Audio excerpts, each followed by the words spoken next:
You've been told your whole life to eat your vegetables to control your diabetes. But what if I told you that the way you are cooking them right now is accidentally destroying nearly 50% of their blood sugar blocking power? It's true. Most seniors are boiling away the very medicine their body is begging for. You see, for my patients over 60, it isn't just about eating healthy anymore. It is about building a biological shield against the silent sugar damage that slowly erodes your nerves, your kidneys, and your eyesight while you sleep. Today I'm going to show you 5 specific vegetables that, when prepared correctly, act like prescription-grade guardians for your blood vessels. And the first one on my list, it creates a physical trap for sugar right inside your gut, but only if you don't scrub it away. Welcome back to the Healthy Aging Hub. I'm Dr. Samuel Hartley. You know, in my 25 years of working with seniors, I have learned that managing blood sugar is exhausting. It feels like you are constantly walking on a tightrope, doesn't it? You eat a meal that you think is healthy, and an hour later, your energy crashes, or your numbers spike unexpectedly. I want you to take a deep breath and hear this. It is not your fault. The rules of digestion change as we age. When we are young, our bodies can handle those fluctuations. But after 60, those sugar spikes act like microscopic shards of glass in your bloodstream. They quietly scratch away at the delicate vessels in your eyes, your kidneys, and the nerves in your feet. That is the silent damage we need to stop. But here's the good news. Nature has provided us with biological guardians, vegetables that don't just sit in your stomach, but actively work to trap sugar before it can do harm. And the first guardian on our list? It is a vegetable that many people avoid because of its texture. But I'm going to ask you to reconsider it, because that slimy texture you might dislike is actually the most powerful weapon we have against a sugar spike. I'm talking about okra. Now, I know what some of you are thinking. Dr. Hartley, I can't stand the slime. But I need you to listen closely, because that sticky texture you're tempted to wash away, that is the medicine. In medical terms, we call it mucilage, but think of it as a sticky protective gel. When you eat okra, this gel coats the lining of your intestines and acts like an internal speed bump. It physically traps sugar molecules and slows down their entry into your bloodstream. Instead of a massive sugar spike hitting your system all at once, you get a slow, steady release. Research suggests that this simple mechanism can reduce post-meal sugar spikes by nearly 25%. That is a quarter of the stress taken off your pancreas just by adding a few green pods to your dinner plate. But, and this is critical, you have to cook it right. If you deep fry okra, you destroy the mucilage and replace it with inflammatory fats. The best way is to lightly steam it or saute it with a little olive oil and garlic. This preserves that life-saving gel.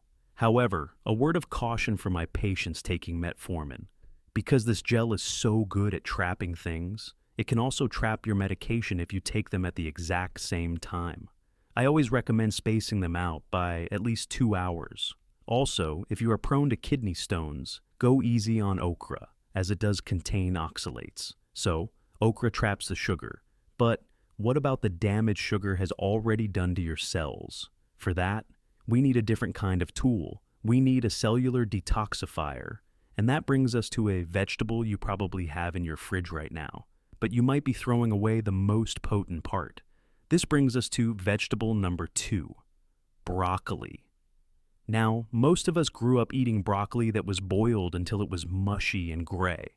I am here to tell you, please stop doing that. When you boil broccoli, you are essentially killing its superpower. You see, broccoli contains a compound called sulforaphane. Think of sulforaphane as a deep cleaning crew for your blood vessels. It activates enzymes that detoxify the damage caused by high sugar. But here is the catch. This compound is heat sensitive. If you boil it to death, you destroy nearly half of the antioxidants. To get the medicinal benefit, you want to steam it lightly for just 3 to 5 minutes. You want it bright green and slightly crunchy. That crunch tells you the cleaning crew is still alive and ready to work. But cleaning the vessels is only half the battle. We also need to make sure those vessels stay open so blood can actually reach your toes and fingers. And that is where our third vegetable comes in: spinach. If you have ever experienced that tingling numbness in your feet, what we call neuropathy, you know how frightening it can be. It happens because tiny blood vessels clamp down. Spinach is rich in natural nitrates that your body converts into nitric oxide. Think of nitric oxide as a biological signal that tells your arteries to relax and widen. It literally opens up the road for oxygen to travel. A simple sauté of spinach with olive oil can help improve this flow. But a quick reminder for my friends on blood thinners like warfarin: spinach is high in vitamin K, so consistency is key. Don't suddenly eat a bucket of it. Keep your intake steady so your medication stays stable. Now, we have trapped the sugar with okra, cleaned the vessels with broccoli, and opened the roads with spinach. But there is one more vegetable that is arguably the most powerful of them all. Yet it is the one most people refuse to eat because of the taste. I'm talking about bitter melon. In many parts of the world, they call this the insulin plant. Why? Because it contains compounds, specifically polypeptide P, that act almost exactly like natural insulin. It is fascinating. It works like a key, unlocking your cells so they can accept sugar for energy instead of letting it float around in your blood. Yes, the taste is, well, it is an acquired taste. It is very bitter. But that bitterness is the medicine. If you can tolerate it, lightly stir-frying it or drinking a small amount of the juice can lower fasting blood sugars significantly. Just be very careful if you are already on insulin medication, as combining the two can drop your sugar too low. Always check with your doctor first. So we have these incredible tools. But even if you eat all of them, there is one invisible mistake that most seniors make right before bed that undoes all this good work. That mistake brings us to our final vegetable: cabbage. You see, many seniors try to do the right thing by eating coleslaw with their dinner. But the invisible mistake is the dressing. If you drown cabbage in sugary mayonnaise, you turn a blood sugar stabilizer into a blood sugar spike. You are essentially canceling out the medicine. And that is a tragedy because cabbage, especially the purple kind, is a gut-healing powerhouse. When you eat it properly, the fiber feeds the good bacteria in your gut. These bacteria then produce something called short-chain fatty acids. Think of these as little signals that tell your liver, we are full, stop pumping out sugar. This is why eating lightly steamed or raw cabbage, with olive oil, not sugar, at dinner is so effective. It helps stabilize your glucose overnight, so you don't wake up with that high number on your meter in the morning. So here is your protocol. Trap the sugar with okra. Clean the vessels with lightly steamed broccoli. Open the circulation with spinach. Unlock the cells with bitter melon if you can handle the taste. And reset your gut with cabbage.